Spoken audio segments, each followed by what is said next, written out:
ସୂର୍ଯ୍ୟ ହର ଉଦ୍ୟାନ ନାମେ ଅଧିକମାନ କପିଳାସ ପୁରୀ ଗନ୍ଧ ନଦୀ କୂଳେ କୂଳେ ଯିବୁ ଏହି କ୍ଷଣି ଗଣ୍ଡା ଜୀବକୁ ବାଡ଼ି ଆସିବୁ ତୁଲିତେ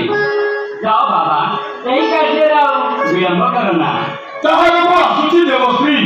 ମୋର ପ୍ରଣାମ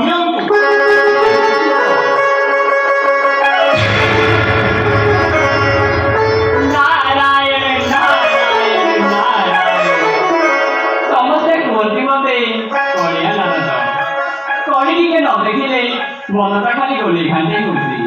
जाए कली मुड़ी छाड़ी बाप को मध्य कली के लगाई दिए नारायण नारायण नारायण